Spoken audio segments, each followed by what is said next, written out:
विद्यते वंदे हालास्य नगरी वंदे हेमाब्जनीमति वंदे सुमीन नयन वंदे श्री सोमसुंदरम ரொம்ப பாவப்பிரதமான சபை பகவானுடைய சன்னதி விசேஷம். இங்க ஸ்ரீ சுதா மாமி பட்டாபிராம தம்பதிகள்னால இன்னைக்கு நமக்கு ஒரு பெரிய லாபம் கிடைச்சது. என்னன்னா ஒன்றும் எல்லாருமே அவாவாளுக்கு சுவார்த்தத்தேன்னு ஒன்று உண்டு. தனக்குன்னு ஒரு பிரயோஜனம் இல்லாமல் இந்த உலகத்தில் யாரும் இல்லை. பகவான் கீதையிலே சொல்றார், மந்தோபி மந்தன் கூட அப்படி பிரயோஜனப்படுத்துறது இல்லையா. அப்படி பார்க்கும்போது அடியனுக்கு ரெண்டு லாபம். இன்னும் பக்தாளெல்லாம் பார்க்கறது, பாகவதரை இன்னைக்கு பார்த்து அவருடைய விஷயத்தை கேட்டதுன்னா நேரில் இன்னைக்கு தான் அந்த இது கிடைச்சது. சிலது ஸ்துதிங்கிறதுக்கு ரெண்டு லட்சணம் உண்டு. விதி ஸ்துதி அர்த்தவாதா அப்படின்னு பெரியவாள்னா மீமாம்சா சாஸ்திரத்துக்கு அர்த்தம் பண்றான். இந்த யாகம் பண்ணு உனக்கு சொர்க்கம் கிடைச்சிடும், இந்த யாகம் பண்ணு அது ஆயிடும் இப்படின்னு சொல்றது என்னன்னு கேட்டாக்கா அவனை ஈடுபடுத்தணும். கொஞ்சம் வான்னு சொல்றான். ஆனா பலன் உண்டு, பலன் இல்லாம போகாது, உண்டு. ஆனா ஈஸ்வரனை ஸ்துதிக்கிறது எல்லாமே யதார்த்தம் தான்.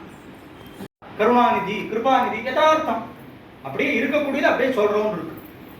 அதுல யதார்த்தம்னு ஒன்று சொல்லணும்னு கேட்டாக்கா நேற்றும் அடியே இங்க வந்திருந்து கொஞ்சம் நேரம் சொல்லணும். ஆனா இப்போ வருத்தமா தான் இருக்கு. இந்த சாப்பிட்ட வாடுக்கு கொஞ்சம் தானே சாப்பிட்டா இன்னும் சாப்பிடணும்னு தோணுமா போல. இப்போ ஒவ்வொன்றும் பண்ண கேட்டால் நந்தன் சரித்திரம் ஒரு 3 மணி நேரம் திருப்பி உட்காந்து சொல்லணும். இப்பயே மாமிட்டியும் சொல்றேன், அடுத்து நந்தன் சரித்திரம் சொல்லியே கேட்கணும். நந்தன் சரித்திரம் ஆனந்தம் கீர்த்தனையிலே வரது. அதனால நேற்று அடியன் போய் பேசிட்டு இருக்கும்போது கொஞ்சம் சங்கீத ரசிகர், அடியன் கூட இருக்கிற ஒரு சங்கீத ரசிகர், அவர் உடனே ராகத்தெல்லாம் சொல்லுவார். இப்படின்னா எண்ணிடுவார், இத்தனாவது மேடத்தின்னு எண்ணிடுவார். அவரும் சரி நாங்கள் எல்லாமும் பேசின்னு வந்த போது இன்னைக்கும் ஒரு விஷயத்தை பற்றி பின்னாடி அசை போடுறதுன்னு உண்டு இல்லையோ. அப்போ அடியன் என்ன மனசில் நினைச்சேனோ அதையே எல்லாமே என்கிட்ட சொன்னான். என்னன்னா ரொம்ப மனசுல பதிகிற மாதிரியும் அதே நேரத்துக்கு ரொம்ப விளம்பவும் இல்லை எதுவும் இல்லை. பாகவதவாளுடையதான அந்த ஒரு விஷயம் அவ்வளோ ஆனந்தமாக இருந்தது. ஏன்னா இது பகவான் நாம சங்கீர்த்தனம், இதுக்கு லட்சணம் சொல்றதே இல்லை. மற்றதா இருந்தா கிரமம் சொல்லணும். இப்போ இத்தனாவது எடுத்திருக்காரு, இத்தனை காரம் எடுத்திருக்காருன்னு. இதுக்கு விசுருஜ்ய லஜ்ஜாம் யோதிதே மன் நாமானி நிரந்தரம். எப்படி வேணா சொல்லு, எங்க வேணா சொல்லு, நாமத்துக்கு தான் அங்க வைபவம். அந்த மாதிரி இருக்கு. ஆனா அதுல சேத்தனமே எல்லாரையும் இப்போ உட்கார வச்சு கொஞ்ச நேரம் நாம நம்மளே மறந்தோம். அதற்கு காரணம் இது மூணும் சேர்ந்துதான். அருணநாத சுவாமிகள் அவள மாதிரி இன்னும் ஒரு மகான் பார்க்க முடியாது. அப்படியே எல்லாத்தையும் தமிழா கூட்டவர். அவர் பகவானை எப்ப சொல்லும் போதும் ஒரே ஒரு வார்த்தை சொல்றார், தமிழ் திரய வினோத காரணம். வேலைக்காரன் வகுப்பா இருக்கட்டும், மற்ற எந்த வகுப்புகளையா இருக்கட்டும், சுவாமியை சொல்லும் போது 3 தமிழ் முத்தமிழ் முத்தமிழ் முத்தமிழ் அடையானே அப்படின்னே சொல்லுவார். அது என்ன முத்தமிழ்னு கேட்டாக்கா இயலிசை நாடகம். 4 கவி கொடுத்தவர். பழனியை கொண்டு போய் சொல்லும்போது திருப்பள்ளூர் இடத்துல சொல்றார், உனது பழனிமலைங்கிற ஊரை அறியேனே இருச்சர வினோதம்னு சொல்லிட்டு தானே திருப்புகள். அதுல கொண்டு போய் சொல்லும்போது உனது பழனிமலைங்கிற ஊரே எனக்கு தெரியாதுங்கிற இடத்துல விதரண வினோதக்கார பெருமாளின்னு சொல்றார். அவருக்கு ரொம்ப ஈடுபாடு. அவர் திருவண்ணாமலையில் அவதாரம் பண்ணார். அவளுக்கு பாபுராஜ் சொன்ன மாதிரி ஊர் அபிமானம்ங்கிறது வேணும். ஏன்னா ராமன் லட்சுமண சுவாமி கிட்ட சொல்றார், இந்த லங்கா அதி மனோகரம் தங்கத்துல பண்ணப்பட்டதா இருக்கு. லட்சுமண சுவாமி பார்த்து ஆசைப்பட்டார், இவ்வளவு அழகா இருக்கு அண்ணான்னு. அப்ப அவர் சொல்றார், ஜனனி ஜென்ம பூமிச்ச ஸ்வர்காதபி கரியசி. அம்மாவும் பிறந்த ஊரும் சொர்க்கத்துக்கும் மேலே வச்சுக்கோ லட்சுமணான்னு பகவான் வாக்கியம். அதனாலதான் அந்த காலத்துல ஊரை இன்ஷியல்ல கூட்டு இருந்தா சொல்லும் போது ஊரை சொல்லித்தான் சொல்லுவா. இப்ப அந்த பழக்கமே எல்லார்ட்டையும் போயிடுத்து. இன்னொன்னு அந்த ஊர் சுவாமி பேர் இருக்கும் கூட, சர்மால இருக்கும். ஒருத்தர பேரை வச்சு சொல்லிட்டா நீங்க என்ன ஊரு கோத்திரங்கிறதெல்லாம் கண்டுபிடிச்சு விடலாம். ஆமா நீங்க அவளுக்கு சொந்தமாச்சே, நீங்க இப்படி சொந்தமாச்சேங்கிறதா அப்ப இருந்தது. எதுக்கு சொல்ல வரேன், சுவாமிகள் அங்க திருவண்ணாமலையில் அவதாரம் பண்ணார். அருணாச்சலத்தை ரொம்ப விசேஷமா கொண்டாடி இருக்காரு. ஆனா திருவாவன்குடி திருப்போல் நம்ம எல்லாருக்கும் தெரியும். இது நாதவிந்து கலாதி நமோ நமன் தீபாராதனை போது பாடுறது. அதுல இங்க ஞாபகம் வந்துடுது, ராஜகம்பீர நாடாளு நாயக வயலூர அப்படின்னு நீங்க சொல்லி. ஏன்னா இவர் தான் நித்திய திருப்போல் பாடுறதுக்கு அனுகிரகம் பண்ணவர். அதனால இவர் பேரை சொல்லிட்டு அந்த இடத்துல என்ன சொல்றார், சோழமண்டல மீதே மனோகரன்னு அந்த சோழமண்டலத்தை கொண்டாடுறார். ஏன் காரணம் அப்படின்னு கேட்டாக்கா, பெரியவாளாக்கு அர்த்த நிர்வாகம் பண்ணினா வேற ஒண்ணும் இல்லை. அருணகிரிநாத சுவாமிகளுக்கு ஞானசம்பந்த மூர்த்திகள்கிட்ட எப்பவுமே ஈடுபாடு. தனக்கு குருவா ஞானசம்பந்த மூர்த்திகளே நிறைய இடங்கள சொல்லியிருக்காரு. அந்த ஞானசம்பந்த மூர்த்தி யாருன்னு கேட்டா சாட்சா சுப்பிரமணியமே. அவர் அவதாரம் பண்ணது வேற எந்த நாட்டிலையும் இல்லை, சோழ நாட்டுல, அதுவும் சிதம்பரம் பக்கத்துல சீர்காழியிலேயே. அதனால சுவாமிகள் எல்லா இடத்துலயும் அந்த சீர்காழியை கொண்டாடி கொண்டாடி கொண்டாடி சோழ நாட்டை கொண்டாடி பேசினார். நேற்று கூட அதை பற்றி பாகவட் பேசிட்டு இருக்கோம். அந்த ஊருடைய தர்மம் அந்த இடத்துல அனந்தராம தீட்சிதர் உபன்யாசத்துல கேட்கணும். ஒரு 10 வார்த்தை சொல்றதுக்குள்ள அந்த ஊரை பத்தின விஷயம், யாரா பத்தின ஒரு விஷயம் அப்படியே சொல்லணும் போயிட்டே இருப்பார். இப்ப இவர் பேசுற அந்த சைலிம்பா, சைலினா நடைன்னு அர்த்தம், வேற ஒண்ணும் வேண்டாம். சாப்பிட்டேன், இப்பதான் வந்தேன், சேப்பு இப்படின்னு சா அழுத்தினா திருநெல்வேலி பக்கம் எந்த ஊர் உங்களுக்குன்னு கேட்டுவிடலாம். சகாரம் அழுத்தி இருக்கும். அந்த துவனியை வச்சு வார்த்தைகளை வச்சு நீங்க எங்கன்னு கேட்கலாம். இப்ப வேற ஒண்ணும் வேண்டாம், சிதம்பரம் தான் இடம். இந்த தஞ்சாவூர் சோழநாட்டு ஜில்லால இருக்கிறவா சிதம்பரம் சொல்ல மாட்டா, சிதம்பரம். சீகாழி, மாயரம், மாயவரம் இல்ல மாயரம், இந்த மாதிரி அந்த பேச்சு வழக்கிலேயே நீங்க எந்த ஊர்னு கண்டுபிடிக்கலாம். காவேரி நன்னா பாஞ்சிருக்குன்னு சொல்லுவா பெரியவாடா அந்த காலத்துல. அந்த மாதிரி அந்த ஊர் வழக்க வச்சு சொல்லுமா போல இன்னைக்கு அழகா பேசும்போது அப்படியே அனந்தராம தீட்சிதர் நேரடியா கேட்க முடியாத ஒரு குறை தீர்ந்தது பாகவத் சில விஷயங்கள்லாம் சொல்லும் போது.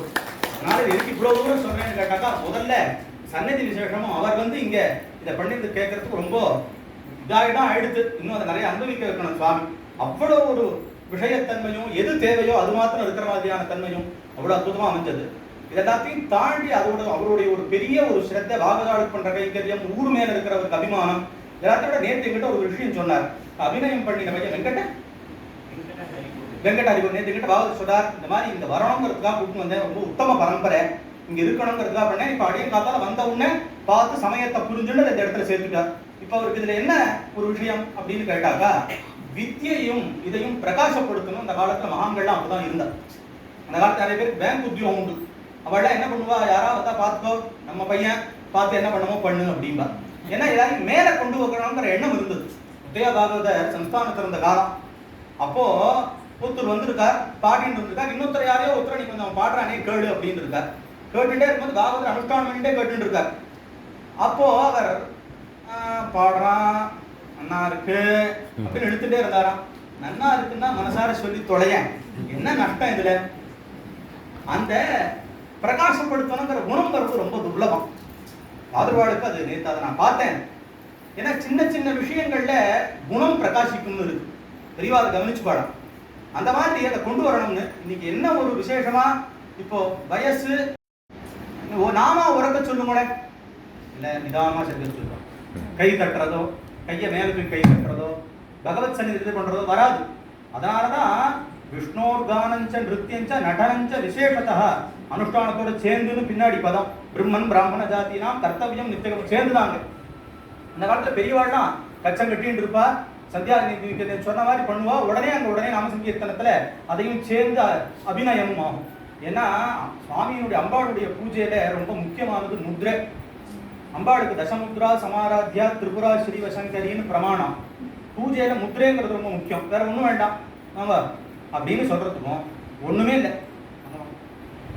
இந்த பாவம் அந்த இடத்துல தூக்கி விடுறது, அந்த பாவத்துக்கு அங்க பிரதானம் இருக்கு. அதனால அதுக்கு ரொம்ப முக்கியத்துவம் இருக்கிறதுனால இன்னைக்கு இவ்வளவு சிரத்தையா இத்தனை பேர் நாமெல்லாம் பார்க்கிறோம். எல்லாரும் அதை ரசிச்சு தான் பார்ப்போம்னு சொல்ல முடியாது. ஏன்னா என்னைக்குமே பாடுறவாடு, நாம சங்கீர்த்தனத்துல சொல்லல, பாடுறவா இல்ல ஏதாவது ஒரு விஷயத்தை உபநேசிக்கிறவாளுக்கெல்லாம் எதிரில் உட்கார்ந்து இருக்கவாளுடையதான விஷயம் ரொம்ப பிரதானம். அவ எப்படி பார்க்கறா, எப்படி கவனிக்கிறான்னு இவங்கள்ட்ட இருந்தா அவளுக்கு சொல்றதுக்கு எப்படி தோணும். ஆனா அதை அவர் கவனிக்கவே இல்லை. இன்னைக்கு பகவத் சன்னதியில நாம் சுவாமிகிட்ட அபிநயம் பண்றோம் அப்படின்னு அதை பார்த்துட்டு எனக்கு அவ்வளவு சந்தோஷம். திரும்பி காலம் இருக்கு, பெரியவாழ் அந்த காலத்துல அப்படி இருந்தான்னு கேள்விப்பட்டோம். திரும்பி அதை பகவான் கொடுத்துட்டே இருக்கார். இப்ப இவருக்கு சொல்லி தந்து இது வரது இல்லை, பரம்பரா பிராப்தமாகவும் ஈஸ்வர அனுகிரகமாகவும் வரதுதான். சொல்லி தந்து எத்தனை சொல்லி கொடுத்து நிற்கும் சொல்லுங்க. சொல்லி கொடுத்த வார்த்தையும் கட்டி கொடுத்த சாதம் எத்தனை நாள் நிற்கும்பா பெரியவாழ்லாம். அந்த மாதிரி தானா ஒரு விசேஷம் அத்தனை பேர் முன்னாடியும் அதை பார்க்கறதுக்கு முதல்ல இங்க ஆன விசேஷத்தை சொல்லணும், இதுல கிடைச்ச லாபம்ங்கிறதுக்கு சொல்லணும். அது பண்ணும் விஷயமா இந்த இடத்துல ஒரு இதை விண்ணப்பி சீக்கிரம் முடிச்சுடுறேன். ஏன்னா மகளிர் சமயமானது இருக்கு, பாகவதரும் சமயம் சொல்லியிருக்காரு. ஆனா சமயத்துல சொல்ல முடியாது. அது சுந்தரேஸ்வராவுடைய வைபவங்கிறது வியாசர் எடுத்தவுடனே நகரத்தை நமஸ்காரம் பண்றார். வந்தே ஹாராஸ்ய நகரின்னு கொண்டு போய் நமஸ்காரம் பண்றார். வேற எந்த பிரபுவும் பண்ணாத ஒரு காரியத்தை சோமசுந்தரர் பண்ணார். புராணங்கள் எப்படின்னா அந்தந்த தெய்வத்தங்களை ஒசத்தி சொல்லும். இதுக்கு நகினிந்தா நியாயம்னு பேரு. அதனால இன்னொன்னு கீழே அர்த்தம் கிடையாது. விஷ்ணுவை பத்தி சொல்லும் போது பாகவதத்துல விஷ்ணு தான் எல்லாம்னு சொல்லும், சக்தியை பத்தி சொல்லும் போது சக்தியை சொல்லும். இப்படி சொல்றதுனால இதுதான்ங்கிறது இல்ல, பேதங்கிறது கிடையாது. தியாகராஜ சுவாமிகளே ஆரம்பியில கொண்டு போய் சொல்லும் போது பகவானை பத்தி சொல்லும் போது, ஹே ராமா நீ நாத ரூபம் தெரியறது 3 பேருக்கு மேலேன்னு தெரியறது நிறைய இடங்களை சொல்லியிருக்காரு. அப்ப மகாவிஷ்ணு தானே இவர் அப்படின்னு கேட்டா நிர்குணமான பரபிரம்மம்னு அர்த்தம். அதுதான் நம்ம ஆச்சாரியாளுடையதான சித்தாந்தமான அத்வைதத்தினுடைய முடிவு. எல்லா பெரியவாடும் அத்வைதத்தை ஒத்துண்டவா, அத்வைதம் வாஸ்தவம்னு இது பண்ணவா. நேற்று கூட பாகவதர் சொல்லும்போது சொன்னார், முடிக்கும் போது கடைசியில நிர்குணபரமா அத்வைத பரமான்னு பாடணும் அப்படிலாம் சேர்த்து வச்சா நம்மளுக்கு. அந்த மாதிரி இருக்கிறதுல இந்த மீனாட்சி சுந்தரேஸ்வர மூர்த்தியினுடையதான ஒரு மகிமை வியாசர் எல்லா இடத்தையும் பத்தி சொன்னாலும் சில ஊருக்குன்னு சில பெருமை இருக்கும் இல்லையா, அதுல தனித்த பெருமைங்கிறது மீனாட்சி சுந்தரேஸ்வராவுக்கு உண்டு. அது என்னன்னா, எல்லாத்தையும் விட்டு பகவான் இங்க வந்து ஸ்வயம் தானே சோமசுந்தர பாண்டியனாக ராஜ்யம் பண்ணது, குழந்தைய பெற்று உக்ரபாண்டியன் சுப்பிரமணிய சுவாமியை பூமிக்கு கொடுத்தது, யாகங்கள் எல்லாத்தையும் பண்ணினது, இது அத்தனையும் பண்ணி காமிச்சதுங்கிறது வேற எந்த ஊர்லயும் இல்லை. திருவாரூர்ல நடந்தார், பரவாத்துக்கு நடந்தார் கொஞ்ச நேரம், மற்ற ஒவ்வொரு ஊர்ல ஒவ்வொரு பெருமை பண்ணியிருக்கார். ஆனா இதுக்கு மாத்திரம் என்ன, நேற்று கூட பேசிட்டு இருக்கும்போது என்கிட்ட ஒருத்தர் சொன்னார், ராமாவதாரத்துக்கு என்ன பெருமைன்னு சொல்லி சொன்னா, ராமன் ரொம்ப வருஷம் இங்க இருந்தார், தசவருஷ சஹசிராணி தசவருஷ சதானிச்ச ராமோ ராஜ்யம் உபாசித்வா அப்படின்னு வால்மீகியோட வாக்கியம், பகவான் இங்க இருந்தார்னு. மற்ற அவதாரம் எல்லாம் இப்போ என்னுடைய சுவாமியான நிருசிம்மன் இப்படின்னு வந்துட்டு போயிட்டான், இப்படி எல்லாரும் வந்துட்டு போறான். ஆனா ராமன் இருந்தான் கிருஷ்ணன் இருந்தான்னு சொல்றோம். ஆனா இந்த பெருமை மீனாட்சி சுந்தரேஸ்வரருக்கு தான் உண்டு, இருந்து ராஜ்யம் பண்ணி எல்லாத்தையும் பண்ணினார். அதான் அவர்கிட்ட இருக்கக்கூடியதான ஒரு பெரிய மகிமை. இன்னொன்னு, இந்த விராட் புருஷன், இந்த பூமியவே நீங்க ஒரு புருஷனா பாவனை பண்ணிக்கணும். எப்படி நமக்கு 6 ஆதாரங்கள் ஷடாதாரம்னு சொல்லி சொல்றோமோ, அந்த மாதிரி ஒவ்வொன்றுக்கும் ஒவ்வொரு க்ஷேத்திரங்களை சொல்லியிருக்கு. அதுல கடைசியா துவாதசாந்தம்னு இந்த ஆக்ஞா சக்கரத்துல இருந்து 12 வரைக்கடை இந்த குழந்தைக்கு உச்சி துடிச்சுட்டே இருக்கும். ஸ்நானம் பண்ண விபூதி விட்டுடுவா பெரியவாள்லாம். கிருஷ்ணனுக்கே ரட்சையா விபூதியை தான் இட்டிருக்கா. இன்னைக்கு பாகவதருடையதான கோஷ்டியை பார்க்கறது என்ன சந்தோஷம்னா, எல்லாரும் ஸ்வயம் ஆச்சாரமான விபூதி ருத்ராட்சத்தோட இருந்தாங்க. ஏன்னா நமக்கு சித்தாந்தமா விபூதி ருத்ராட்சம் சொல்லியிருக்கு, வாக்குல ஹரிநாமா சொல்லி. அதனால மற்றது துவேஷம்னு சொல்லல, சிக குன்றம் இதெல்லாம் சூத்திரமாவும் பெரியவா என்ன வச்சுன்னு இருக்காளோ மாறிடக்கூடாது, மாறிவிட்டா தோஷம்னு சொல்லியிருக்கு. என்ன இஷ்டத்துக்கு நான் ஒன்று இட்டுக்கிறேன் இட்டுக்கப்படாது. விபூதிக்கு அவ்வளவு கௌரவம், மற்ற எல்லாரும் கொண்டு போய் விபூதியை கொண்டாடி இருக்கா. மற்ற மதத்துல இருக்கிறவாள்லாம் விபூதி பூதிரைஸ்வரியம் அனிமாதிக மஷ்டதா ஜெயினன். இன்னொன்னு, இன்னைக்கும் எங்க பெரியவாள்லாம் பண்ண பழக்கம், விபூதி எடுத்துக்கிறதுக்கு ஞாசம் எல்லாம் இருக்கு. இன்னைக்கு யாரும் எடுத்துக்கிற அப்படி சொல்றது இல்ல. காலாக்னி ருத்ர ரிஷி அனுஷ்டுப் சந்தா காலாக்னி ருத்ரோ தேவதா பஸ்மதாரணே விநியோகான்னு சொல்லிட்டு விபூதி எடுக்கணும், சத்யோஜாதி மந்திரங்களை சொல்லணும், சந்த்வா சிஞ்சாமிங்கிற மந்திரத்தை சொல்லி, அதுக்குன்னு நிறைய சொல்லிருக்குன்னு யாரும் பயப்பட வேண்டாம். தெரிஞ்சவா அதை பண்ணலாம், தெரியாத உபாயம் சொல்லி இருக்கு. தீர்த்தத்தை விட்டு குழைச்சு நுட்டு பஞ்சாட்சர உபதேசமா இருந்தா பஞ்சாட்சரத்தை சொல்லிட்டு இந்த மதுரையை தான் நினைக்கணும். எப்படி தெரியுமா, மந்திரமாவது நீரு, வானவர் மேலது நீரு, சுந்தரமாவது நீருன்னு சொல்லி சொல்லணும். பெரியவாடா அப்படி ஏற்படுத்தினான். அதுக்கு அந்த மகிமை எதுக்கு சொல்ல வரேன், இந்த விபூதி ருத்ராட்சத்துக்கு அப்படியாப்பட்டதான ஒரு மகிமை சாஸ்திரங்கள்ல கொண்டாடி சொல்லியிருக்கு. இன்னைக்கு எல்லாரும் விபூதி ருத்ராட்சம் ஸ்வசூத்திரமாவும் பரம்பராதமும். அனந்தராம தீட்சிதராத்துல சுப்பிரமணிய தீட்சிதர்னு இருந்தார். செங்கல்பட்டு தீட்சிதர்னு சொன்னா தான் தெரியும். ரொம்ப வாக்மி, ஸ்ரீமத் பாகவதம் ரொம்ப அழகா உபன்யாசம் பண்ணுவார். அவர் என்ன பண்ணினா, என்கிட்ட ஒரு தடவை பேசிட்டு இருக்கோம், நான் சொன்னேன், இந்த விபூதி ருத்ராட்ச சம்பிரதாயமே ரொம்ப குறைஞ்சு கொடுத்தே அப்படின்னு. ஒரு நிமிஷம் பெரிய ஆசீர்வாதம் பண்ணணும்னுட்டு சம்பூட்டத்தை எடுத்து நீட்டினார். இந்த சம்பூட்டத்தை வச்சுட்டு இருக்கிற பழக்கங்கிறதே கரும்பு குறைஞ்சு கொடுத்து. அந்த காலத்துல எல்லா பெரியவா கையிலும் விபூதி பை இருக்கும். ஆத்துல ஒரு மாடம் ஒண்ணு உண்டு பெற, அதுல இப்படி சந்திராகாரமா ஒரு இப்படி ஒண்ணு இருக்கும், ஒன்னும் மரமா இருக்கும். ரொம்ப ஸ்ரீமந்தாளா இருந்தா வெள்ளியில இருக்கும், விபூதி கொப்பரேன்னு இருக்கும். எந்த காலத்திலையும் காலமின் வந்தாலோ கையலமின் வந்தாலோ போனாலோ வந்தாலோ படக்குன்னு எடுத்து இப்படி இப்படி எடுத்துப்பா. எல்லாருக்கும் இந்த விபூதி சம்பிரதாயம் இருந்தது. அது நம்ம பெரிய எடுப்புதா எடுத்துன்னு வச்சுக்கோங்க, இருக்கு சுவாமி அப்படின்னு கொடுக்குறாரு எல்லாத்தையும். அதுல அனந்தராம தீட்சிதராத்திர ஸ்ரார்த்தம் முத்தன்னாவாள் பெரியவா இருக்கா, அவள்லாம் ரொம்ப தப்போனிஷ்டா பெரிய மகிமையானவா வாழலாம். ஸ்ரார்த்தத்துக்கு வந்த ஒருத்தருக்கு ருத்ராட்சம் அருந்துடுத்து. ஏன்னா இப்ப மாதிரிலாம் இல்லை, நல்லா எண்ணெய் கொடுக்கணும், ஸ்நானம் பண்ணிட்டு வரணும், மத்தியானம் குத்தபகால சமயம் ஆரம்பிக்கணும், எல்லா விஷயம் தெரிஞ்சவா ரொம்ப நிஷ்டையா நடந்துட்டு இருக்கும். அப்படி நடக்கும்போது விபூதி ருத்ராட்சம் அருந்துடுத்து விபூதி விட்டு இருக்கார். சில ராத்திர விபூதி ருத்ராட்சம் இது விபூதியை எடுத்துக்கிற வழக்கம் இல்லை, பிதிர்காரியத்தில் அவாவா சம்பிரதாயம். இப்போ இவாத்திர விபூதி ருத்ராட்சம் உண்டு.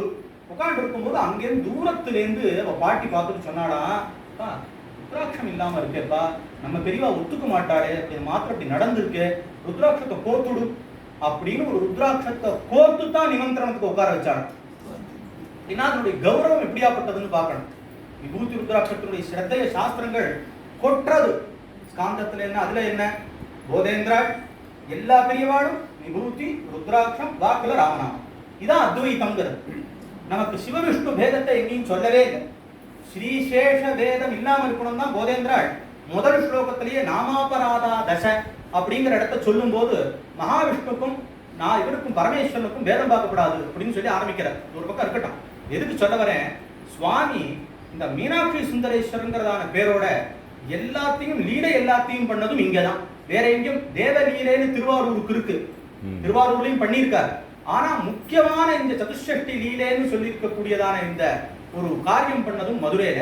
இதை எல்லாம் தாண்டி ஒரு விஷயம் இந்த விராட் புருஷனுக்கு சொல்லிட்டே வந்தேனே, எதுக்கு இந்த குழந்தை உச்சி துடிக்குங்கிறதுக்கு சொல்ல வந்தேன். விபூதி விடுவார் கிருஷ்ணனுக்கு ரட்சைக்கு விபூதி தான் இருக்கான்னு பாகவதத்துல இருக்கு. ஆழ்வார் ஒரு இடத்துல சொல்றார், அர்த்தம் வேற மாதிரி பண்ணியிருக்கார், அது வேற. கரிய மேனி வெளிய நீரு அப்படின்னு பண்ணியிருக்கார். பொதுவா விபூத்திய நீருன்னு நாம சொல்றது நம்ம வழக்கம். ஆனா அந்த பச்சை கற்பூர அப்படின்னு வியாக்கியாத்தாக்கள் எழுதியிருக்கார். வாவா சித்தாந்தத்துடைய விஷயம். இது எதுக்கு சொல்ல வரேன், இந்த இடத்துல விபூத்தி விடுவார். அதே மாதிரி இந்த இடத்துக்கு துவாதசாந்தம்னு பேர். இதான் கடைசி, இதுக்கு மேல ஒண்ணு இல்லை. இந்த மதுரைங்கிறது துவாதசாந்த கஷேத்திரம். மூலாதாரம்னு சொல்லி சொன்னா திருவாரூரை சொல்ற வழக்கம். ஏன்னா தீட்சிதர் நிறைய இடங்கள்ல மூலாதாரத்துன்னு சொல்லித்தான் திருவாரூரை போட்டிருக்காரு. ஸ்ரீராகத்துல கணபதியை பத்தி ஒரு கீர்த்தனை பண்ண இடத்துல மூலாதார சக்கரன்னு ஒரு கணபதி கீர்த்தனை போட்டிருக்கார். திருவாரூர் உள்ள நுழைஞ்சு சுவாமி கிட்ட போனோம்னா காளிய நிறுத்தனர் மாதிரி பிள்ளையார் இருப்பார். எங்கேயா அப்படி பார்த்தது உண்டோ? பிள்ளையார் சர்ப்பத்தை பிடிச்சு ஆடின்னு இருப்பார். மூலாதார சக்கரங்கிற கீர்த்தனை அவருக்கு பண்ணினது. வாதாபி கணபதி அம்சத்வனி எல்லாருக்கும் தெரிஞ்ச விஷயம். மூலாதார கஷேத்திர ஸ்திதம் பராதி சத்வாரி வாகாத்மகம் சத்வாரி வாக் பரிமிதா பதானி. கணபதி அதர்வ சீருஷம் தீட்சிதர் அப்படியே மாத்திட்டாருங்க. அப்படியே மாத்தி பராதி சத்வாரி வாகாத்மகம். அது என்ன 4 வாக்குன்னு கேட்டா, பரா பிரத்யக்ஷிதி ரூபா பஷ்யந்தி பரதேவதா மத்தியமா வைகரி ரூபா பக்தமான சஹம்சிகா. பரா பஷ்யந்தி மத்தியமா வைகரி. வேதமும் ருக்வேதமும் கொண்டு போய் சொல்றது. உள்ளுக்குள்ள ஒரு வாக்கு இருக்கான், யாருக்கும் தெரியாது. அதுக்கப்புறம் அது மத்தியமான நாபிஸ்தானத்தை அடையலாம், யாருக்கும் தெரியாது. இங்க வரதான் தெரியாது. கடைசியில வெளிப்படுறதுனால வைகரி. நாத கனுமனிஷத்துல இதை ரொம்ப அழகா தியாகராஜ சுவாமின்னு சொல்லிட்டு போயிட்டார். அதனால இது எல்லா பெரியவாளும் சொல்றவா வேற வேற, தத்துவம் ஒண்ணும், காலத்துக்கு மாறாது. எதுக்கு சொல்ல வரேன்னா, இப்படி வரிசையா 6 ஆதார கஷேத்திரங்கள் ஒவ்வொன்னா. இதுல 3 ஆதாரம் அங்க திருவாரூர், அப்புறம் ஒவ்வொன்னா பிருத்திவி லிங்கம்னு சொல்லி காஞ்சிபுரத்தையும் சொல்றது உண்டு. இந்த கடைசியில சொல்ற கஷேத்திரம் எதுன்னா துவாதசாந்தமான சிவராஜதானியான, இதெல்லாம் இதுக்கு பேரு, மதுரைக்கு இருக்கிற பேரு.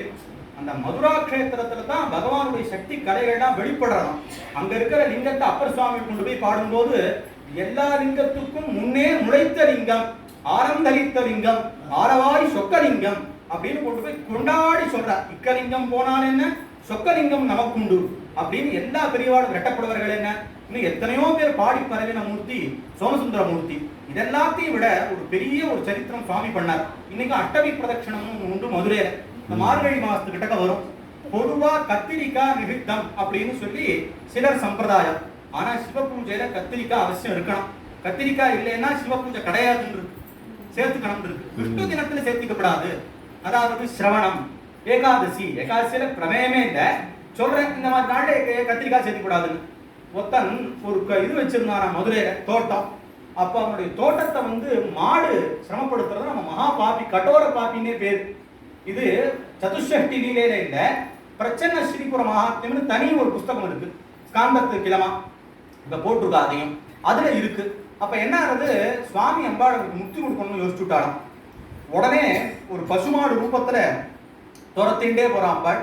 அவன் அடிக்கிறதுக்காகவே சுத்தி வரான். அன்னைக்கு சாப்பிடவும் இல்லை. அந்த வேகத்துல சுத்தி சுத்தி மாட வேதி எல்லாத்தையும் சுத்தி பிராணம் கொடுத்து உடனே மோட்சமும் கொடுத்துட்டார். இன்னைக்கும் சுவாமி எல்லாத்துக்கும் படியடைந்துட்டே வராருன்னு சொல்லி மதுரக்காரா அந்த பாடெல்லாம் தெரியும். அந்த அக்ஷதையை போட்டுட்டே வருவார். அன்னைக்கு கத்திரிக்காய் நிவேத்தியம் உண்டு. இந்த மாதிரிலாம் ஒரு லீலை பண்ணவர். இதெல்லாத்தையும் ஒரு பெரிய நின்று இருக்கான்னா அவருடைய தரிசனம் பண்ணவாளுக்கு தெரியும். அந்த காலத்துல மூலஸ்தானத்துக்குள்ள அந்த அர்த்த மண்டபத்துக்குள்ள இவாள்லாம் போய் பார்த்துருக்கா. அதுக்கப்புறம் நின்று போயிடுது. ஏன்னா இந்த மந்தஸ்மிதமான சிரிப்பு ஒண்ணு தெரியும் பரதேவத்துக்கிட்ட. அதனால இப்படி காலில் அவளுக்கு எப்படி இருக்குன்னா சமச்சரணமா இருக்காது. விட்டலுக்கு சமச்சரண சர்வதம்னு சொல்றது உண்டு. இவளுக்கு எப்படி இருக்குன்னா ஒரு கால் முன்னாடி இருக்குமா. அது ஏன்னு கேட்டதுக்கு 2 அர்த்தம் சொல்லுவா. ஒண்ணு, பக்தாடு எங்கேயாவது மீனாட்சி அப்படின்னு சொல்லிவிட்டா அடுத்த ரட்சிக்கிறதுக்காக முன்னாடி ஆயுத்தமா இருக்காளாம். இந்த ஊர் ரங்கநாதனை பராசர பட்டர் வர்ணிக்கும் போது பாத்து பிரணத ரக்ஷாயாம் விளம்ப மசஹன்னிவர் சதா பஞ்சாயுதீம் பிப்ரத் சனஸ்ரீ ரங்கநாயகான்னார். இந்த சங்க சக்கரம் பெருமாள்கிட்ட பிரயோக சக்கரம். இன்னைக்கு ஜேட்டாபிஷேகம் ராத்திரி தான் சேவையாகும். போய் நின்னா அந்த வாசனை ஒன்று அடிக்கும். அது எப்படி எப்படி அனுபவிக்கணும், அனுபவிச்சா தான் தெரியும் நம்ம பெருமாள்கிட்ட. இன்னைக்கு இது இப்படி இப்படி விடுற மாதிரி இருப்பார் பெருமாள் கையில. எப்பனாலும் தன் பக்தனை ரட்சிக்கிறதுக்காக அப்படி முன்னாடி சன்னத்தனா நிக்கிறான். அந்த காலில் அழுத்தி இருக்கிற தாமரை பீடம் அது. பெருமாளை சேவிச்சா நம்ம பெருமாள் திருவடி சேவிச்சா தெரியும் அழுத்தின திருவடி. மற்ற எல்லாருக்கும் ஒரு மாதிரி மேல இருக்கும், இவருக்கு அழுத்தி இருக்கும். இந்த மாதிரி மீனாட்சி என்ன பண்றா, அப்படி கால் இப்படி முன்னாடி இருக்கான். இன்னொரு அர்த்தம் சொன்னா பெரியவாள்லாம். அது என்னன்னு கேட்டாக்கா, ஒரு இது நீலையிலேயே இருக்கு. மதுரை பக்கத்துல ஒரு பாண்டியன் வேட்டைக்கு போன போது காட்டு பன்றி மேல அம்பு செலுத்தி விட்டான். அப்ப கர்ப்பவதியா இருந்ததான அந்த பத்னியும் சேர்ந்து அந்த சண்டைக்கு வர்றது, குழந்தையை பிரசவிச்சு கொடுத்து இதுவும் பிராணனோட போயிடுத்து. ஆனா போகும்போது அந்த அம்புல இவன் உடம்புலப்பட்ட விபூதி இருந்ததாம். அதை பார்த்துட்டே போனதான் கைலாசம் கொடுத்துட்டான். அப்படின்னா அந்த விபூதிக்கு என்ன மகிமைன்னு பார்க்கணும். இதெல்லாம் வியாசர் இதோ அடியன் சொல்றேன்னு இல்ல, வியாசர் புராணத்துல ஆராசிய மகாத்மியத்துல குட்டி இருக்கார். அப்போ இந்த இது குழந்தைகள் எல்லாம் பன்றி குட்டிகள்லாம் கதறது பாலுக்கு. மீனாட்சி பார்த்துட்டு இருக்கா. சுவாமி இறங்கி போய் முதல்ல பாலை கொடுத்துட்டார். மீனாட்சி பார்க்கறா, சுவாமி அங்க கொடுத்து முடிச்சுட்டு இருக்கார் அந்த இடத்துல. இன்னைக்கும் மதுரையில உள்ள சுவாமி சன்னதிக்குள்ள போன முன்ன திருவிளையாடல் சிற்பங்கள் எல்லாம் இருக்கும். அந்த காலத்து கிளி கொஞ்ச சிற்பம். அது இப்படி போன முடிய நமக்கு இடதுகை பக்கம், சுவாமிக்கு வலதுகை பக்கம் மான்மழுவோட நெத்தியில திருப்புன்றத்தோட சந்திரகலையோட வராரூபியா பகவான் நின்றுட்டு இருப்பார். அப்படி பன்று குட்டிகளை இந்த பக்கம் ஒரு 3 இந்த பக்கம் 3 அணைச்சி வாழ் கொடுத்துட்டு இருப்பார். இந்த மாதிரி இந்த பருவா பண்ண முடியுமா? நாரைக்கு மோட்சம் கொடுத்தாரு. கருங்குருவின்னு ஒன்று உண்டு, அதுக்கு பாரத்வாஜ பட்சின்னு பேரு. மற்றதெல்லாம் சேர்ந்து எளியனா இருந்ததாம், அதை வலியனா மாத்தினாராம். திரையம்பக மந்திரத்தை உபதேசம் பண்ணாராம். வியாசர் சொல்றார், அதனாலதான் இன்னைக்கும் அது திரையம்பக மந்திரத்தை சொல்லிட்டு கத்துறது அப்படின்னு வியாசர் எழுதியிருக்கார். இதை அடியேன் மதுரையில டிவிஎஸ் மண்டபத்துல உபன்யாசம் பண்றேன். பண்ணிட்டு அடியேன் தாயார்கிட்ட சொல்றேன், இந்த மாதிரி இப்படி சொல்றா, இந்த மாதிரிலாம் வலியும் குருவினா இருக்குமாது, என்ன நாம என்ன எப்படி பாக்குறதுன்னு தெரியல. அதுக்கு ரெட்டவால் குருவின்னு பேர், உங்க எல்லாருக்கும் நல்லா தெரியும். அதை எப்படி பாக்குறதுன்னு தெரியல. எங்கேயாவது யாராவது இருந்தா, அப்ப ஆசிரமத்துக்கு ஒருத்தர் வண்டி ஓட்டின்னு இருக்கார். நான் சொல்றேன் அவர்கிட்ட, எங்கேயாவது பிடிச்சின்னு வாங்க, அது ஒரு தடவை பார்க்கணும்னு. இது ஒரு மிகைப்படுத்துறதுக்கே சில நடந்த விஷயம். அடுத்த நாள் சாயங்காலம் ஒரு 6:30 மணி அப்படியே உட்காந்து இருக்கேன். அங்க மேல பார்த்தா இரட்டவால் குருவி. அதனால இன்னைக்கும் எங்கேயாவது வண்டியில பிரயாணம் பண்ணும்போது கூட ரெட்டவால் குருவியை பார்த்தாச்சுன்னா சோமசுந்தரமூர்த்தியோட ஞாபகம் வந்துடும். இது எதுக்கு சொல்ல வரேன், இங்க குருநாதருடைய சித்தப்பா ஒருத்தர் இருந்தார். அவருக்கு தான் திருப்பதி வெங்கடேசன் குலதெய்வம். அவர் தமிழ் பண்டிதரா இருந்ததுனால பரஞ்சோதியாரோட திருவிளையாடல் புராண உபன்யாசம் கேட்டுட்டே இருந்தாராம். நாரைக்கு முக்தி கொடுத்த சரித்திரத்தை கேட்டுட்டு திடீர்னு துண்ட உதறி எந்திரிச்சாராம். ஏன் எந்திருக்கிறேன்னாராம், என்ன வாழ்க்கையில அங்க சாரமானவோ ஆயிடுத்துனாராம். யாருக்கும் புரியல. அவர் அந்த காலத்துல ஸ்கூல்ல உத்தியோகம் பண்ணிட்டு இருந்தவர். அதுக்கப்புறத்துல இருந்து எந்த ஒரு சுவாமியும் தரிசனம் பண்ணதில்லை மீனாட்சி சுந்தரேஸ்வரால தவிர. வருஷம் லீவுன்னா நேரா மதுரை தொழுவர் போய் கங்காளத்துல தீர்த்தம் வைக்கணும். இப்பெல்லாம் அது நபூத்தோன பவிஷ்யத்தை நினைச்சு கூட பார்க்க முடியாது. அப்போ பொற்றாமர குளத்துல எல்லாம் சஞ்சாரம் பண்ணதெல்லாம் உண்டும்பா, இவன நான் பார்த்துக்கலாம். இப்ப அது முடியாது. பொற்றாமரையிலேருந்து ஹேமாப்ஜினியிலேருந்து சுவாமிக்கு தீர்த்தம், அம்பாளுக்கு இன்னொரு கிணறுல இருந்து அப்படி பண்ணி கடன் வாங்கி தன்னுடையதான ஆத்துல இருந்து இருக்கக்கூடிய கடனை வாங்கி மீனாட்சிக்கு மாங்கல்யம் சாத்துக்கிறான். இன்னைக்கு அவ பசங்கள் எல்லாம் பார்க்கணும்னா ரொம்ப நேரம் நின்று பார்க்க வேண்டியதா இருக்கு. அப்படி சொந்த இடத்த அம்பாள் கொடுத்துருக்கா. எதுக்கு சொல்ல வரேன்னா, அப்ப ஒரு முடிவு சொன்னாரா, அப்படி பண்ணிட்டு போயிட்டாரு. அப்புறம் யாரோ ஒரு கேட்டபோது சொன்னாரா, நாரைக்கு முக்தி கொடுத்த பிரபு எனக்கு கொடுக்க மாட்டாரா அப்படிங்கிற நிஷ்டையும் காஷ்டையும் வந்துடுத்து. அதுக்கப்புறம் அவர் வேற எந்த சுவாமியும் சேவிக்கும். அதனால எதுக்கு சொல்ல வரேன், இத்தனை பெருமையும் மதுரை மீனாட்சி சுந்தரேஸ்வரால் உண்டு. அந்த ஆராசிய மகாத்மியங்கிறது தேவி மகாத்மியத்தை போல சங்கடங்கள் வரும்போது தேவி மகாத்மியத்தை பாராயணம் பண்ணா நரோ முச்சியத்த சங்கடாத் மம பிரபாவாத் சிம்ஹாத்யான்னு கொண்டு போய் பரதேவத்தையே சொல்றார். மற்ற எதுக்கும் இல்லாத விசேஷம் பகவதி வாக்கியம் நாமன்னு சொல்லி 12வது அத்தியாயம் இவளே பலஸ்ருதி சொல்றார். இன்னைக்கு என்ன கேட்கணும், ஜென்மனாம் கீர்த்தனம் மம அப்படின்னு. ஏன்னா இங்க அதை சொல்லணும். இங்க நிறைய சண்டி ஹோமம் வருஷம் ரொம்ப சத்தியா பண்ணிட்டு இருக்கா. அதனால சண்டி ஹோமத்துக்கு எத்திரைதத் பட்யதே சம்யங் நித்யமாயத்தனே மம சதா நதத் விமோக்ஷியாமி சாநித்தியம் தத்ரமே ஸ்திதம். எங்க என்ன படிக்கிறாளோ நான் அங்கேருந்து நகர்றதே இல்லை, நான் இருக்கேன்னு வச்சுக்கோன்னு அம்பர். அதனால அப்படி ஒரு பெரிய மகிமை தேவி மகாத்மியத்துக்கு.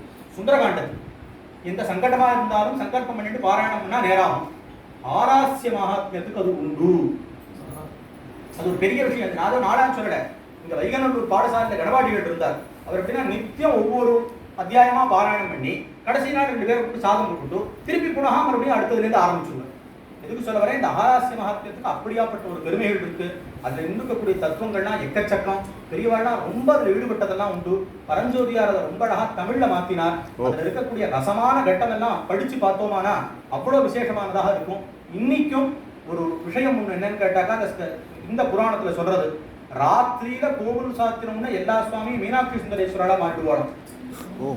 மீனாட்சி சுந்தரேஸ்வரால் வரமான காமேஸ்வராளா இருப்பான்னு அதுல எழுதியிருக்கு. அதனாலதான் இன்னைக்கு இந்த ஊர்லயா சுவாமி பிரதிஷ்டை பண்றதா இருந்தா காசி விஸ்வநாதரா பண்ணுவார், இல்லைன்னா மீனாட்சி சுந்தரேஸ்வராளா பண்ணுவார். அப்படி ஒரு வழக்கம் உண்டு. அந்த பக்கம் மதுரை ஜில்லாலனா எல்லாருக்கும் மீனாட்சி சுந்தரேஸ்வரா தான் திருமங்கல்யத்துல. இங்க இருக்கிறவாளுக்கு அகிலாண்டேஸ்வரி ஜம்புகேஸ்வரர் போட்டுக்கிற வழக்கம் இந்த பிராந்தியத்துல மாத்திரம் தெரியும். இந்த திருவானைக்காவல் இந்த பக்கம் இருக்கிறவாளுக்கு அது இருக்கு. ஆனா பரவலா எல்லா இடத்துலயும் மீனாட்சி சுந்தரேஸ்வரா திருமங்கலத்தில் போட்டுக்கிறது.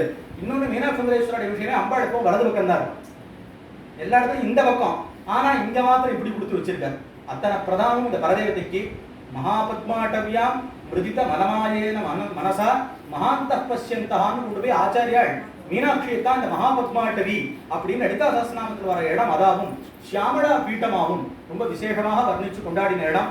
இன்னைக்கும் அந்த பிரபுவனுடையதான முதுகுல அந்த அடிப்பட்ட தழும்பு இருக்கு. எங்ககிட்ட பட்டர் சொல்லுவார், ஏன்னா எங்களுக்கு சம்பந்தம், எங்க தேர்வு பிரிவா சம்பந்தத்துல எப்படின்னா, எந்த பூஜை பண்ணினாலும், இன்னைக்கு கிருஷ்ண ஜென்மாஷ்டமி, சிவராத்திரி, விநாயக சதுர்த்தி எது பண்ணினாலும் கடைசியில கையில தீர்த்தத்தை எடுத்து மகாகணபதி ஸ்வரூபிணி ஸ்ரீ லலிதா மகாத்ரிபுரசுந்தரி பராபட்டாரிகா ஸ்ரீ மீனாட்சி பரதேவதா பாதாரவிந்தார்ப்பணம் தான் எங்க பிரிவா பண்ணி வச்சிருக்காங்க. இன்னைக்கும் ராத்திரி படுத்துக்கும் போது கடைசியா சொல்ற வார்த்தை மீனாட்சி ரக்ஷி. காத்தார எந்திரிச்சோன்னு சொல்ற முதல் வார்த்தை மீனாட்சி ரக்ஷி. அவ்வளவுதான் இன்னி வரைக்கும் எங்களுக்கு எங்க பெரியவா சொல்லி கொடுத்துட்டு போனது. அப்படி அந்த பரதேவத்தை கிட்டக்க விசேஷமா எல்லாரும் சொல்லிட்டு போயிருக்கா. அக்னிஹோத்திரத்தை பண்ணும்போது பால விடணும்னு சொல்லியிருக்கு. அது எல்லா தேவதைகளுக்கும் போய் சேர்றதாம். வயிற்றுல இருக்கிற குழந்தைக்கு பால் கிடையாது, இந்த பால் போய் போஷிக்கும்னு இருக்கு. அதனாலதான் சுவாமி அடி வாங்கின உடனே இவர் தான் அக்னிஹோத்திரத்தினால தேடுற பொருள், யாகத்தினால தேடப்படக்கூடிய பொருள், அத்வரபதி யக்ஞபதி அப்படிங்கிற பேர்லாம் இவருக்கு தான். அதனால இவர் அடி வாங்கின உலகத்துல இருக்க எல்லாருக்கும் அடி விழுந்துதான், எல்லா வயிற்றுல ரிஷிஷ் முதல் கொண்டு அடி விழுந்துதான் வர்ணிக்கிறாருங்க. ஆனா சுவாமியினுடைய முதுகுல இன்னும் தழும்பு இருக்குன்னு பட்டர் எங்கிட்ட கண்ணில் தண்ணி விட்டுன்னு சொல்லுவார். சுவாமியில இன்னும் சுவாமி கிட்ட தழும்பு இருக்கு. சுவாமி பார்த்தா ஒடுசாதான் இருப்பார் சோமசுந்தரமூர்த்தி. போய் தரிசனம் பண்றவாளுக்கு தெரியும். இந்திரன் பூஜை பண்ணது என்ன, யானை பூஜை, வேற எந்த விமானமும் இல்லாத மகிமை யானை அர்ப்பணம் பண்ணப்பட்டு எல்லா 8 யானை சுவாமி தூக்கிட்டு இருக்கும். அதுக்கு மேல இருக்கிற விமானத்துல பகவான் இன்னைக்கும் பிரகாசிச்சுட்டு இருக்கார். அப்படியாப்பட்ட சுவாமிக்கு மீனாட்சி கல்யாணம்ங்கிறது இங்க விசேஷமாக ஏற்பாடாய் பண்ணதா இருக்கு. அதுல ஒரு விஷயம் கடைசியில் ஒண்ணு சொல்லிட்டு முடிச்சுட நேரம் ஆகிட்டே இருக்கும். இந்த பாவமான இப்ப இது பார்த்தோமே, இந்த ஊர்ல ரங்கநாதன் கிட்ட அரையர் சேவைங்கிறது ரொம்ப முக்கியமானது. இந்த அரையர் சேவைக்கும் அரையருக்கும் மரியாதை என்ன தெரியுமோ, மத்த இதுக்கும் காத்துட்டு இருக்கிற வழக்கம் இல்லை. இருமாறை பூனார், வெள்ளி காணார், இந்த எல்லா பெருமையும் இவருக்கு. யாருக்கு? நம்பெருமாளுக்கு. கடம்பினார்னா தேங்காய் பழத்துல கிடையாது, எங்கேயும் நிக்க மாட்டார், ஒரு மாலை தான் போட்டுப்பார். எந்த பெருமாளையா பார்ப்போமோ அப்படி வெளியில வரோம்னா 10-20 மாலை போட்டுப்போம், வழக்கம் கிடையாது. ஒரே ஒரு மாலை தான் எப்பவும். வைதிக வேஷம், ஒரு கச்சம், ஒரு யோக வஸ்திரம், கச்சம் யோக வஸ்திரம். கருட வாகனம் ஏறினோம்னா மாலையா மாறிடும் பூனல். இந்த சௌபாகியம் எல்லாம் இந்த ரங்கநாதன் கிட்ட தான் பார்க்க முடியும். ராஜவது அருகனீயம். ராமனுக்கு இத்தனை சௌபாகியம் எங்கேருந்து வந்ததுன்னு கேட்டாக்கா, இந்த அழகு எங்கேருந்து வந்ததுன்னு கேட்டாக்கா, இந்த ரங்கநாதனை புறப்பாடு பண்ணி பார்த்து பார்த்து பார்த்து தான். இன்னைக்கும் பெருமாள் புறப்படுறாருன்னா இந்த இடத்துல தான் நிக்கணும், இந்த இடத்துல தான் போகணும், இங்க இத்தனை பேர் சேவிக்கணும், அத்தனை கட்டு சட்டு இவர்கிட்ட இருக்கு. இவருக்குன்னே பிரதானமான ஒரு உற்சவம் அரையர் சேவை. இந்த ஊர்க்காரா எல்லாருக்கும் சில பேர் தெரிஞ்சிருக்கும்னு நினைக்கிறேன்.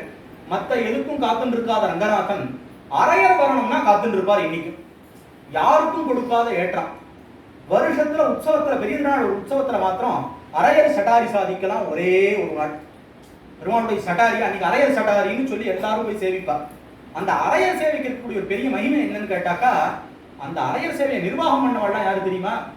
பிரம்மசூத்திரத்துக்கு பாஷ்யம் பண்ண, ஸ்ரீபாஷ்யம் பண்ண ராமானுஜர் எம்பார்.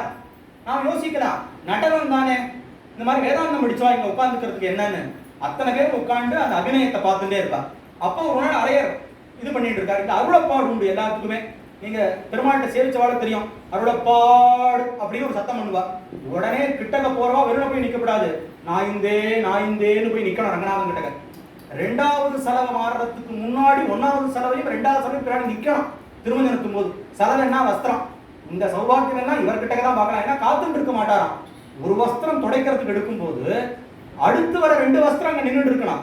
அருளப்பாடு ஆன உடனே வரணும். அருளப்பாடுக்கு முன்னாடியும் வரக்கூடாது, பின்னாடியும் வரக்கூடாது. இந்த ராஜாவத்துவம் அப்படின்னா ரங்கநாதன் கிட்ட தான் சேவிக்கலாம். அதுல அரையருக்கு மாத்திரம் மகிமை உண்டு. ஒரு அரையர் என்ன பண்ணிவிட்டார், கோவிலுக்கே சம்பந்தம் இல்லாம போயிட்டார். எங்கேயும் புறப்பாட்டுக்கு போகாத இந்த ரங்கநாதன் அவருக்காக அந்த தெருக்கு போய் இருந்து அருளப்பாடு கொடுத்து வரம் தரும் பெருமாள் அரையர், கோயிலுடைய பெருமாள் அரையர் அப்படின்னு தான் அருளப்பாடு செய்து அவர் தங்கிட்ட கூப்பிட்டார். அப்போ ஒரு பள்ளு பண்ணியிருக்காருன்னு சொல்லுவார் ரங்கநாதன் மேல. தமிழ்ல இருக்கக்கூடியதான ஒரு விருத்தம் அது. அதுல ரங்கநாதன் மேல ஒரு விஷயம் பண்ணியிருக்காருன்னு சொல்லுவார். எதுக்கு சொல்ல வரேன், அப்ப அரையர் ஒருத்தர் அபிநயம் பண்றார். அப்பூச்சின்னு சொல்லிட்டு அப்பூச்சி காட்டுவது ஆழ்வார் இடத்துல சொல்றார். அதற்கு பண்ணும்போது அந்த அரையர் என்ன பண்ணிவிட்டார், கிருஷ்ணன் அதான் பெருமாள் வரார், கோச்சுண்டு அவன் முகத்தை திருப்பிண்டு போயிட்டாங்கிற மாதிரி அபிநயம் பண்றார். எம்பார் நிர்வாகம் உடனே எல்லாம் முடிஞ்ச உடனே சுவாமியை அடியான் அப்படி இருக்கிறதுக்கு இந்த வாய்ப்பு இல்லை, பெருமாள்கிட்ட போய் தன் இப்படி திருப்பின்னு போனோம்னா இல்லை, இந்த முத்திரையை வேற மாதிரி காட்டினா தான் யுக்தமா இருக்கும்னு சொல்லி அவர் நிர்வாகம் பண்ணாருன்னு இந்த ஆழ்வார்களுடைய இதை எப்படி இல்லாம கொண்டு போயிருக்காங்கிற இடத்துல கோயிலுள்ள இருக்கு. ரங்கநாதன் கிட்ட எப்படி இந்த அரையர் சேவை இருக்கு, இந்த அரையர் சேவை இன்னி வரைக்கும் எப்படி ரங்கநாதன் கிட்ட கொண்டு விட்டு வர்றது. இங்க சில இடங்கள்லான அரையர் சேவை இந்த அரையருக்கு அப்படி பிரதானம். திருமஞ்சனத்துக்கு அரையர் முன்னாடி நிற்கணும், எல்லாத்துக்கும் அரையர் இருக்கணும். அரையர்கிட்ட என்ன இது பண்ணிட்டு தான் பெருமாள் பண்ணிப்பார். அரையருக்கு மாத்திரம் தனியா சேவை உண்டு, அவ பார்த்து போருன்னு சொல்லணும். அப்புறம் தான் அந்த சேவைக்கு மற்றவாட சேவிக்க வைக்கிறதெல்லாம் உண்டு. பெரியவாழ்லாம் அந்த காலத்தை ஏற்படுத்திருக்கா. எதுக்கு சொல்றேன், இந்த பாவ பிரதானமான பக்திய சங்கீதம் பகவன் நாமா அதோட சேர்ந்து நம்ம பெரியவாழ்லாம் நமக்கு ஏற்படுத்தி கொடுத்துட்டு போயிருக்கா. அதுக்கு தகுந்தா போல இன்னைக்கு இந்த இடத்துல மீனாட்சி சுந்தரேஸ்வரா கல்யாண வருஷத்துல இந்த அபிநயம்ங்கிறது ரொம்ப பரமாத்மதமாக அமைஞ்சது. நாங்கெல்லாம் இன்னைக்கு இங்க சேர்ந்திருக்கோம். சுவாமியுடைய கல்யாணோத்சவ சந்தர்ப்பம். இந்த கல்யாணம்னா சுகத்தை நம்ம திரும்பி அடைஞ்சுட்டே இருக்கிறதுன்னு அர்த்தம். எவ்வளவு அங்க போடுறோமோ அது நமக்கு அப்படியே திரும்பி வரும்னு இருக்கிற காரணத்தினால பகவான் எல்லாத்துக்கும் பரிபூர்ணமான அனுகிரகத்தை பண்ணி இன்னும் மேல மேல இதே போல நிறைய சத்காரியங்களையும் நம்மளை பண்ண வச்சு தர்மசப்தத்தையும் கொடுக்கட்டும். வித்யாம் சுத்தாஞ்ச புத்திம் அமரஜ தயித்தே சத்வரம் தேஹி மஹ்யம்னு சாரதையை கொண்டு போய் ஆச்சாரியால் பிரார்த்தனை பண்ணார். அந்த பக்தியும் ஸ்ரத்தையும் எப்போ நமக்கு பகவான் கொடுக்கட்டும்னு சொல்லி இந்த பாஷணத்தை இதோட பூர்த்தி பண்றேன். ஹர நம பார்வதி பதயே.